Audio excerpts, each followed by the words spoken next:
নমস্কার বন্ধুরা, তোমরা সবাই কেমন আছো? বড়দের প্রণাম, ছোটদের অনেক অনেক ভালোবাসা। হচপচ রান্নাঘরে চটপট আমি আরেকটি রেসিপি নিয়ে চলে এসেছি, তোমরা দেখতে থাকো। চলো দেখো কি বানিয়েছি আজকে সকালে জলখাবারের জন্য আমি একটি রেসিপি বানিয়েছি। দেখো, সুজি নিয়ে নিচ্ছি 2 কাপ, হাফ কাপ চিনি দিয়ে দিলাম। এবারে আমি দুধ দিয়ে দিচ্ছি, এখানে 1.5 কাপের থেকে একটু বেশি দেব। পুরো 2 কাপ নয়, 1.5 কাপের থেকে একটু বেশি। এই সুজিটাকে দুধেতে ভিজিয়ে রাখলাম। আগের থেকে বেশি দুধ দিলে কি হবে, পাতলা হয়ে যেতে পারে, প্রয়োজন পড়লে পরে দেবে। দেখো, আম কাঁঠালের সময় কিন্তু অনেক বাচ্চারা আছে যে আম কাঁঠাল খেতে চায় না। তাদেরকে আমি ভাবলাম যে কি করব, আমারও নাতি আছে, সেও খেতে চায় না। তার জন্য আমি ভাবলাম প্যানকেক বানিয়ে ফেলি। তাই আমাদের আজকে ব্রেকফাস্টে প্যানকেক বানানো হচ্ছে, তোমরা দেখতে থাকো। এবারে সুজিটা আমি দুধে ভিজিয়ে দিয়েছি।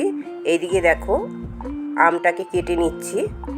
যারা নতুন বন্ধুরা আমার চ্যানেলের রান্নাগুলো দেখছো, তোমাদের যদি আমার রান্নাগুলো ভালো লাগে তাহলে লাইক, শেয়ার, সাবস্ক্রাইব করে দিও।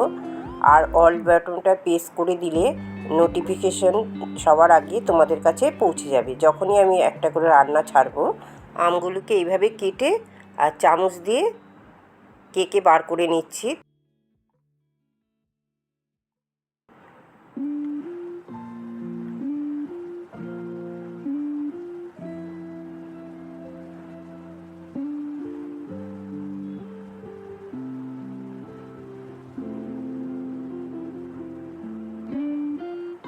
দেখো, এখানে কাঁঠালও নিয়ে নিয়েছি, 5 কোয়া কাঁঠাল নিয়ে নিয়েছি, 2টো আম নিয়েছি।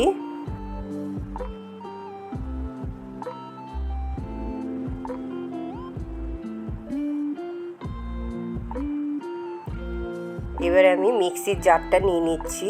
মিক্সির জারের মধ্যে আম কাঁঠাল ঢেলে দিচ্ছি।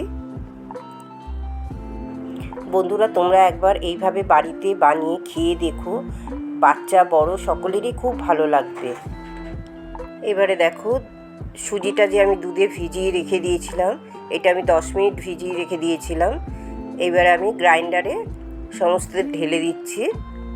একদম আম কাঁঠাল সুজি একসাথে পেস্ট করে নেব। এবার আমি এটা পেস্ট করে নেব। খুব চটপট হয়ে যায় এই রেসিপিটা। এই কেকটা যদি তোমরা বাচ্চাদের জন্য স্কুলে টিফিনে দিতে চাও কি সকালে ব্রেকফাস্টে দিতে চাও, খুব তাড়াতাড়ি হয়ে যায়। দেখো, পেস্ট করা হয়ে গেছে, এরকম ঘন থাকবে। 1 চা চামচ বেকিং পাউডার দিয়ে দিলাম। বেকিং পাউডার দিয়ে একটুখানি নেড়ে নেব, ভালো করে ফেটিয়ে নেব। তোমরা চাইলে এর মধ্যে একটু ময়দাও দিতে পারো, 2 চামচ ময়দাও দিতে পারো। দেখো, ফ্যাটানোটা হয়ে গেছে। এটা আমি এবারে 5 মিনিট রেখে চাপা দিয়ে রেখে প্যানকেকটা তৈরি করে নেব। দেখো, আমি প্যানটা বসিয়ে দিয়েছি, সামান্য বাটার দিয়ে দিলাম, 1/2 চা চামচ বাটার দিয়ে এবারে আমি ঢেলে দেব। একটুখানি মাখিয়ে নিচ্ছি প্যানের গায়ে বাটারটাকে। এইভাবে বড় বড় করে বানিয়ে নিতে পারো, আবার ছোট ছোট করেও বানিয়ে নিতে পারো প্যানকেক। এবার আমি চাপা দিয়ে দিলাম।